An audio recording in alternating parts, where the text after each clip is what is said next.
ಸಿಂಹರಾಶಿಯವರಿಗೆ ಸಿಂಹರಾಶಿಯ 6ನೇ ಮನೆಯಲ್ಲಿ ಶತ್ರುಭಾವ ರೋಗ ಸ್ಥಾನದಲ್ಲಿ ಮಕರ ರಾಶಿಯಲ್ಲಿ ಪಂಚಗ್ರಹ ಯೋಗ ಬರ್ತಾ ಇದೆ.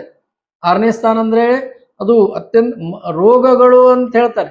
ರೋಗ ಅಂದ್ರೆ ಮನೆ ದೇಹದಲ್ಲಿ ಇರ್ತಕ್ಕಂಥ ಬೇರೆ ಬೇರೆ ವಿಧವಾಗಿರ್ತಕ್ಕಂಥ ಆಧ್ಯಾತ್ಮಿಕ ರೋಗಗಳ ಬೇರೆ ಅಂತ ಹಿಂಗೆಲ್ಲ ಬೇರೆ ಹೇಳ್ತಾರೆ. ಶಾಸ್ತ್ರ ಹೇಳುವಂಥದ್ದು ಬೇರೆ.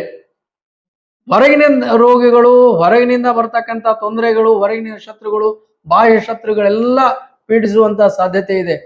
ಸಿಂಹ ಶಕ್ತಿ ಇದ್ದಾಗ ಮಾತ್ರ ಅದಕ್ಕೆ ಒಳ್ಳೆ ಕಾಲ, ಶಕ್ತಿ ಸ್ವಲ್ಪ ಕಡಿಮೆ ಆದ್ರೆ ಅದಕ್ಕೆ ದೋಷ ಅಂತ ಹೇಳ್ತಾರೆ. ಆದ್ರೆ ಸಿಂಹರಾಶಿಯ ಸ್ವಾಮಿ ಸೂರ್ಯನಿಂದ ಎಲ್ಲ ಗ್ರಹಗಳು ಅಸ್ತಾಗಿವೆ ನೋಡ್ರಿ.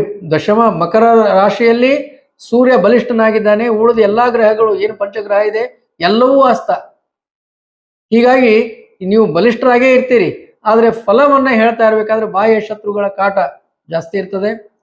ಅದಕ್ಕೆ ಪರಿಹಾರ ಉಪಾಯಗಳನ್ನು ಮಾಡ್ಕೋಬೇಕು. ಪರಿಹಾರ ಉಪಾಯಗಳಂದ್ರೆ ಮನ್ಯು ಸೂಕ್ತದ ಒಂದು ಶ್ಲೋಕ ಇದೆ, ಸಂಸೃಷ್ಟಂ ಧನ ಉಭಯಂ ಸಮಾಕೃತಂ ಮಸ್ಮಭ್ಯಂ ಅನ್ನುವಂತ ಒಂದು ಮಂತ್ರ ಇದೆ. ಶತ್ರು ನಿವಾರಣೆಯ ಮಂತ್ರವನ್ನ ತಾವು ಹೇಳಬೇಕು. ಅದೇ ರೀತಿ ಮೃತ್ಯುಂಜಯ ಮಂತ್ರವನ್ನ ಹೇಳಬೇಕು ರೋಗ ನಿವಾರಣೆಗಾಗಿ. ಈಶ್ವರನ ಪೂಜೆಯನ್ನ ಮಾಡ್ರಿ, ರೋಗ ಬರುವಂತ ನೋಡ್ರಿ. ಎಲ್ಲಾರಿಗೂ ಶತ್ರುಗಳು ಇರಂಗಿಲ್ಲ, ಆದ್ರೂ ಇರ್ತಾರೆ. ಮಗ್ಗಲ ಮನೆಯಲ್ಲಿ ಇದ್ದಂಥವ್ರು ಏನೂ ಸಂಬಂಧ ಇಲ್ಲ, ಪರಿಚಯನೇ ಇಲ್ಲ ಅಂಥವ್ರು ಕೂಡ ಶತ್ರುಗಳಾಗಬಹುದು. ಆ ಕಾರಣಕ್ಕಾಗಿ ಶತ್ರು ಬಾಧೆ ಅನ್ನೋದು ಯಾವ ಕಡೆಯಿಂದ ಯಾವ ಕಾರಣಕ್ಕಾಗಿ ಬರ್ತದೆ ಗೊತ್ತಿಲ್ಲ. ಇವತ್ತಿನ ಕಾಲದಲ್ಲಂತೂ ಕಲ್ಪನೆ ಮಾಡ್ಕೊಂಡು ಶತ್ರುಗಳಿದ್ದಾರೆ. ಈ ಕಾರಣಕ್ಕಾಗಿ ಶತ್ರು ಬಾಧೆ ನಿವಾರಣೆ ಮಾಡ್ಕೊಳ್ಳಿಕ್ಕಾಗಿ ಈ ಸಂಸೃಷ್ಟಂ ಅನ್ನುವಂಥ ಮಂತ್ರವನ್ನ ನಿತ್ಯದಲ್ಲಿ ಜಪ ಮಾಡಿ. ಯಾರಿಗೆ ಈ ಮಂತ್ರದ ಪರಿಚಯ ಇಲ್ಲ, ಗೊತ್ತಿಲ್ಲ, ಅವರು ಬ್ರಾಹ್ಮಣರಿಗೆ ಹೇಳಿ ಮನ್ಯು ಸೂಕ್ತ ಪಾರಾಯಣವನ್ನು ಮಾಡಿಸಿ. ಬರುವಂತಹ ಮುಂದಿನ 3 ತಿಂಗಳಿನಲ್ಲಿ ಈ ಶತ್ರು ಬಾಧೆಯಿಂದ ತಾವು ಪರಿಹಾರವನ್ನು ಕಂಡ್ಕೋಬಹುದು.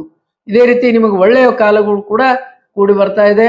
6ನೇ ಮನೆಯಲ್ಲಿ ನೀವು ಶತ್ರುಂಜಯರಾಗ್ತೀರಿ ಮತ್ತು ನಿಮಗೆ ಬರಬೇಕಾಗಿರ್ತಕ್ಕಂತಹ ಯಾವ್ಯಾವ ಕೋರ್ಟ್ ವ್ಯವಹಾರಗಳಲ್ಲಿ ಏನು ಗೆಲುವು ಬರಬೇಕಾಗಿತ್ತು ಅದು ಬರ್ತದೆ ಅಂತ ಹೇಳ್ತಾ, ವಾದದಲ್ಲಿ, ಮಾತಿನಲ್ಲಿ, ಬೇರೆ ಬೇರೆ ಕಾಂಪಿಟೇಷನ್ಗಳಲ್ಲಿ ವಿದ್ಯಾರ್ಥಿಗಳು ತಾವೆಲ್ಲ ಕಾಂಪಿಟೇಷನ್ ಮಾಡ್ತಾ ಇರ್ತೀರಿ, ಅದರಲ್ಲಿ ತಾವು ಗೆಲುವು ಸಾಧಿಸ್ತೀರಿ ಅಂತ ಹೇಳ್ತಾ ಈ ಸಿಂಹರಾಶಿಯವರಿಗೆ ಶುಭವನ್ನ ಹಾರೈಸಿ ಮಾತನ್ನು ಮುಗಿಸ್ತಾ ಇದ್ದೇನೆ.